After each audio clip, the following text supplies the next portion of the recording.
આમ આદમી પાર્ટીના ઉમેદવારે જે પ્રકારે તેમના પર ભારતીય જનતા પાર્ટીના કાર્યકરો અને નેતાઓએ ફાયરિંગ કર્યું છે તે આરોપ લગાવ્યો હતો, તે આરોપ ખોટો સાબિત થયો છે અને પોલીસે આ ફરિયાદી છે તે તરકટ કરનારની ધરપકડ કરી છે। વિગતવાર વાત કરવી છે, શું છે સમગ્ર મામલો।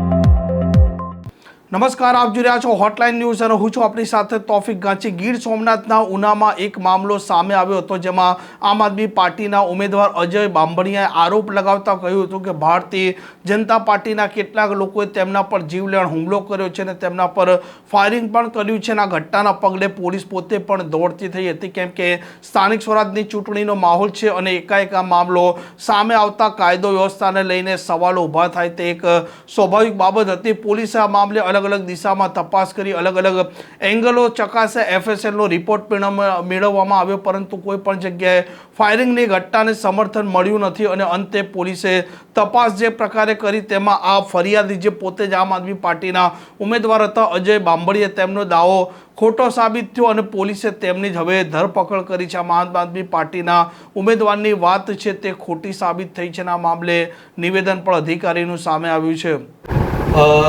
અજયભાઈ બાંભણિયા જે ઉનાના રહેવાસી છે એ ઉના પોલીસ સ્ટેશન ખાતે આવેલા હતા અને તેમને એવી ફરિયાદ કરી હતી કે એમના ઉપર કોઈ બે અજાણ્યા શખ્સોએ ફાયર કર્યું છે। આ એ સમયે પોતાની વ્હાઇટ કલરની બ્રેઝા લઈ અને ઉનાથી કરી અને આપણે સોમનાથ ભાવનગર હાઈવે ઉપર ગરાડ ગામ બાજુ જતા હોવાનું તેઓ જણાવે છે।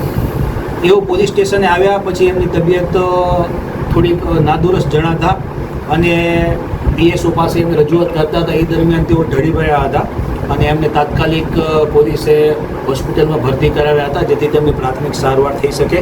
ત્યારબાદ આપણી પોલીસની ટીમ અધિકારીઓ સહિત ત્યાં હોસ્પિટલ ગયા હતા અને તેમનું નિવેદન લીધું હતું અને નિવેદનમાં તેમને જે જણાવ્યું હતું કે કોઈ બે અજાણ્યા શખ્સો જે જતા હતા ત્યારે પોતાનું વ્હીકલ લઈને, ત્યારે સામેની બાજુથી ફ્રન્ટ વિન્ડશીલ્ડ ઉપરથી એમના ઉપર એક રાઉન્ડ ફાયર કરવામાં આવ્યો છે અને એ પછી પોતાનો જીવ બચાવીને પોલીસ સ્ટેશને આવેલા હતા। સમગ્ર આક્ષેપોનું પોલીસે LCB, SOG, local police station, Una police સ્ટેશનના પીઆઈ, ડિવિઝનના ડીવાયએસપી અને હું ખુદ પણ ગઈ રાત્રે લગભગ સવારે 4:30 વાગ્યા સુધી અહીંયા જ હતો। એમને કરેલા આક્ષેપોનું ખૂબ ઊંડાણપૂર્વક અમે તપાસ કરી છે। એફએસએલની ટીમ પણ બોલાવેલી હતી, કારણ કે ફાયર થયેલું છે કે કેમ, વિન્ડશીલ્ડમાં જે કહેવાય છે કે ફાયર થવાથી જે હોલ પડેલો છે એ એનાથી થયેલું છે કે કેમ, એ સમગ્ર મુદ્દાઓની ખૂબ જ તલસ્પર્શી એફએસએલની ટીમ બેલેસ્ટિક એના તમામ સાધન સરંજામ સાથે આવ્યા હતા અને એમણે ખૂબ જ ઊંડાણપૂર્વક, ચોકસાઈપૂર્વક અનેક પેરામીટર ઉપર એને ચકાસ્યા બાદ એફએસએલના રિપોર્ટમાં એવું આવ્યું છે કે આ પ્રકારની કોઈ ફાયરિંગની ઘટના બનવા પામેલ નથી અને સમગ્ર જે આ કોઈ ઘટનાક્રમ છે એ એમને ઉપજાવી કાઢેલો છે અને એમણે ચોક્કસ તેમના સામાવાળાને કોઈ પણ પ્રકારે યેનકેન પ્રકારે કાનૂની દાવપેચમાં ફસાવવાનો પ્રયત્ન કર્યો હોવાનું અત્યારે અમને લાગી રહ્યું છે। સર, તો એના ઉપર કાર્યવાહી હવે થશે કે હા, બીજું આપને એક જણાવી દઉં કે જ્યારે એ સૌથી પહેલાં એમના એ જેમ કહે છે એમના પ્રમાણે ફાયર થયા બાદ જ્યારે પોલીસ સ્ટેશન પોતાનું વ્હીકલ લઈને સીધા પોલીસ સ્ટેશને આવે છે, આ પોલીસ સ્ટેશને આવે છે ત્યારે એમનું વાહન મુખ્ય પોલીસ સ્ટેશન બિલ્ડિંગમાં એન્ટર થવાના પગથિયા પાસે છેક લઈને આવે છે અને આ સમગ્ર ઘટના ઉના પોલીસ સ્ટેશનના મુખ્ય પ્રવેશ દ્વારના સીસીટીવી કેમેરામાં સમગ્ર ઘટના કેદ થયેલી છે, જેમાં પોતે આખા વાહનમાં એકલા બેઠા છે, ડ્રાઇવિંગ સીટ ઉપરથી પોતે ઉતરે છે ત્યારે તેમના પાસેથી તેમના કપડામાંથી એક બુલેટ નીચે પડે છે।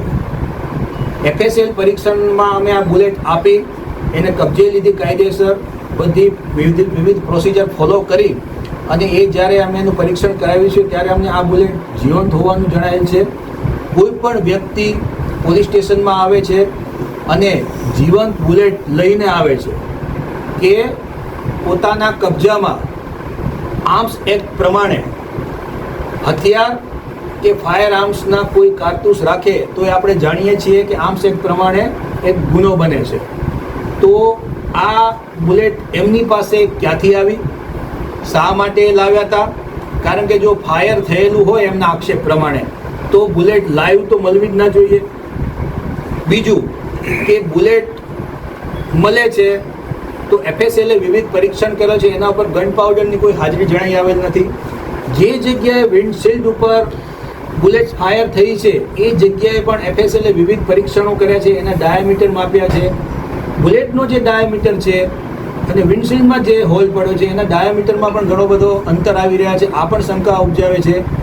કોઈ પણ ફાયર આર્મ્સમાંથી જ્યારે બુલેટ ફાયર થાય છે ત્યારે એના ઉપર ગન પાવડરની હાજરી આવતી હોય છે, એ હાજરી પણ નથી મળતી, વિન્ડશીલ્ડ પર પણ નથી મળતી. આ ઉપરાંત વાહનમાં અંદરની સાઈડથી પણ કોઈ પણ જાતનું બુલેટના કોઈ પાર્ટિકલ્સ મળતા નથી. એટલે આ બધી બાબતો એક મોટી કોન્સ્પિરસી તરફ લઈ જાય છે અને સમગ્ર ઘટનાક્રમ ઉપર એક શંકા ઉપજાવે છે. અને મોડી રાત સુધી FSL અને અમારા પોલીસની વિવિધ ટીમો ગણમથલના અંતે અમે આ કન્ક્લુઝન ઉપર આવ્યા છીએ કે આવો કોઈ બનાવ બનવા પામેલ નથી ફાયરિંગનો. અને આ જે વ્યક્તિ છે અજય ભાણાભાઈ બાંભણિયા ઉનાવાડાના વિરુદ્ધમાં એમના કબજામાં, કારણ કે પોલીસ સ્ટેશનના CCTVમાં આ આબાદ રીતે કેચ થઈ ગયું છે, તો એના આધારે એમના કબજામાં જે બુલેટ રહેલી છે એના ઉપર ઉના પોલીસ સ્ટેશનમાં BNS ભારતીય ન્યાય સંહિતાની કલમ 212, 217, 214 અને આર્મ્સ એક્ટની કલમ 3 અને 25A અનુસાર એમના વિરુદ્ધમાં આર્મ્સ એક્ટનો ગુનો નોંધવામાં આવ્યો છે. સર, એ કાચમાં હોલ પડ્યું છે તો આખરે શું તપાસમાં બહાર આવ્યું છે કે કઈ રીતે હોલ પડ્યું છે? તપાસમાં જે બુલેટનો ડાયામીટર છે અને એમાં જે વિન્ડશીલ્ડ ઉપર જે ડાયામીટર છે એમાં મેં આપને અગાઉ કીધું કે એમાં ડિફરન્સ છે, તો આ એક શંકા ઉપજાવે છે. આ હવે તપાસનો વિષય છે કે આ હોલ કેવી રીતના પાડવામાં શક્ય છે કે કોઈ ધારદાર પદાર્થથી પણ પાડી શકાય છે. જે વ્યક્તિએ આ ઘટના ઘટી છે સંપૂર્ણ કાવતરું રચ્યું છે, કરવા પાછળનો હેતુ શું હોય છે? કે કારણ કે અત્યારે ચૂંટણીનો માહોલ છે, એ આપ લોગ સમજી શકો છો કે ભાઈ શા માટે રચ્યું છે. હું આપના માધ્યમથી એક વાત બહુ ક્લિયર કરી દેવા માંગુ છું કે આ રીતે કાયદાનો અને પોલીસનો દુરુપયોગ કરી પોતાના સ્વાર્થ સાધનારા તત્વોને હું ખાસ ચેતવણી આપવા માંગુ છું. અને આ કેસ આ જિલ્લા માટે અને સમગ્ર રાજ્ય માટે એક સીમાચિહ્ન રૂપ બની રહેશે કે જ્યારે તમે કોઈને ખોટા ફસાવવા માટે અથવા તો પોલીસ અને કાયદાનો દુરુપયોગ કરી અને જ્યારે તમે કોઈને નિર્દોષને ફસાવવા જાઓ છો તો એનું પરિણામ શું આવે છે અને તમારે એની કેટલી ગંભીર કિંમત ચૂકવવી પડે છે. સાહેબ, એમના પાસે કાર્ટિસ મળ્યો છે તો એના પાસે કયું હથિયાર હોય એવું કંઈ?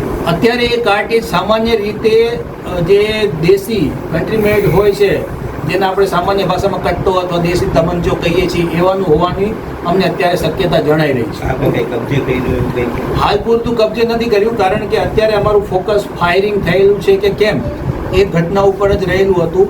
ફાયરિંગનું આ અમારે ક્લિયર કરતાં આ વસ્તુ અમારે ધ્યાને આવે છે. એના CCTV પણ હું તમને શેર કરીશ કે એ ભાઈ જ્યારે ગાડીમાંથી ઉતરે છે તો એમના શરીર ઉપરથી બુલેટ નીચે જમીન ઉપર પડે છે અને પછી એક પોલીસવાળાને દેખાય છે કે આ બુલેટ શું છે કે શું છે, અને પછી એ કાયદેસર પંચનામું કરીને આપણે બધી પ્રોસેસ કરીએ છીએ. એટલે બુલેટ રાખવી, ફાયર આર્મ્સ રાખવું એ આપ જાણો છો કે એક ગુનો છે અને એના આધારે જ એમના વિરુદ્ધમાં ગુનો નોંધાયો છે. સર, એ આમ સામેની બે વ્યક્તિનું નામ હતું, એ વ્યક્તિ કોણ છે એ કંઈ તપાસ? એ તપાસનો વિષય છે. એમને અજાણ્યા શખ્સો કહ્યા છે. હવે એ કોના ઉપર કરતા હોય એ એમનો પ્રશ્ન સર, છે. અટકાયત કરી છે અત્યારે અટકાયત કરી છે અમે, અને અત્યારે થોડુંક એમની તબિયત બગડી છે એટલે અત્યારે એમને જે પ્રાથમિક સારવાર માટે લઈ ગયા છીએ. અટકાયત કરીને આગળ આ એમનો ઘટનાક્રમમાં કોણ કોણ સામેલ છે, આ કાવતરું રચવામાં એમની સાથે કોણ કોણ સામેલ છે, અમે એમને પણ પકડશું. અને આપના માધ્યમથી હું ફરીથી એક વખત એક કડક સંદેશો આપવા માંગુ છું કે આવી રીતે પોલીસ અને કાયદાનો જો મિસયુઝ કરશો તો તમારે ગંભીર કિંમત ચૂકવવા તૈયાર રહેવું પડશે. આ પ્રકારના સમાચાર માટે હોટલાઇન ન્યૂઝ ચેનલને લાઇક, શેર અને સબસ્ક્રાઇબ કરવાનું ભૂલતા નહીં. નમસ્કાર. આવા પ્રકારના વિડીયો તમને જોવા ગમતા હોય તો હોટલાઇન ન્યૂઝ ચેનલને લાઇક, શેર અને સબસ્ક્રાઇબ કરો.